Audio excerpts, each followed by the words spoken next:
Oui, bonsoir les frères et sœurs. Je voulais juste faire ce petit enregistrement pour nous encourager parce que moi-même je suis très concerné par ce que je vais partager.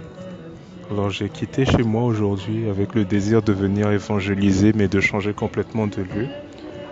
J'ai voulu aller à un lieu public très fréquenté qui est la Défense. Et une fois arrivé là, honnêtement, j'ai été très impressionné. J'ai vu le monde, je me suis dit, waouh, oh, oh, oh. J'ai commencé à dire, ah non, je suis tout seul, je ne peux pas le faire tout seul, il faut que je sois au moins avec un frère et que je sois à deux. Du coup, ce que j'ai fait, c'est que je me suis assis et j'ai commencé à observer. Plus j'observe et moins j'ai en fait envie d'y aller, quoi. Plus je vois le monde, plus je vois des gens qui sont distraits et puis moi je vais venir dire bonjour, est-ce que vous avez une douleur quelque part? Bonjour Jésus, Jésus, Jésus. Et je regarde en fait à la persécution même avant d'aller plutôt que d'obéir. Et peut-être que vous l'entendez en background de cet enregistrement en fait.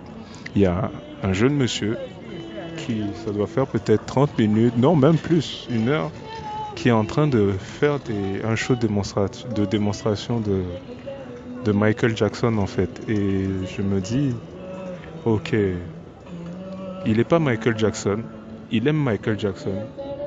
Il a commencé quelque part en fait. C'est pas dès qu'il a vu un clip de Michael Jackson qu'il a su faire tout ce que Michael Jackson faisait.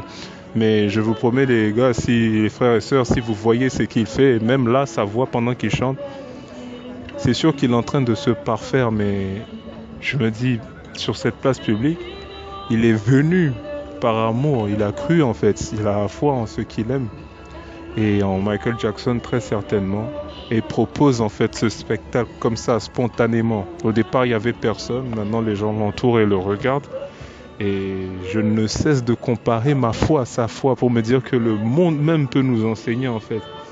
Lui, il fait cela pour avoir quelques pièces. Et tout à l'heure, il réprimandait les gens parce qu'ils applaudissaient pas et ils donnaient pas de pièces non plus. Et à combien plus forte raison, nous, c'est un message pour nous encourager, pour nous dire, voilà, que Dieu vraiment nous donne la passion de l'évangile. Et que nous, on fasse le show de Jésus en démontrant son caractère, mais en démontrant aussi sa puissance, en démontrant qu'il est vivant, en démontrant qu'il est ressuscité. La véracité de son règne en fait, que son règne est là et que son règne est présent pour sauver, pour pardonner, pour réconcilier et que Dieu nous aide. On a toute une vie pour ressembler à Jésus et c'est chaque jour, ça doit être notre priorité. Chaque jour, on doit vouloir lui ressembler. Chaque jour, on doit vouloir penser comme lui pense. Chaque jour, on doit vouloir agir comme lui agirait. Et vraiment, je bénis Dieu parce que alors que je suis en train d'attendre là, tout simplement, le Saint-Esprit me parle de ce sujet, me dit voilà, commençons quelque part.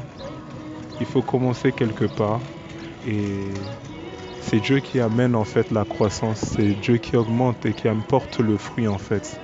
Et voilà, c'est un message d'encouragement que je m'adresse à moi-même. On n'est pas encore arrivé. C'est vrai qu'on a vu des belles choses, mais on n'est pas encore arrivé. Ce n'est que le début même. On a toute notre vie pour ressembler à Jésus, mais poussons la passion pour lui, poussons la foi en lui jusqu'au bout, chaque jour, chaque jour, chaque jour. Et alors, nous aussi, on fera le show de Jésus. Alors, les gens reconnaîtront à travers nous ce Jésus dont on parle, ce Jésus qui est si déformé par les médias, par la pensée humaine. Et voilà, mes frères et sœurs. Soyez bénis abondamment dans le nom de Jésus-Christ. Soyez bénis partout où vous êtes. Amen.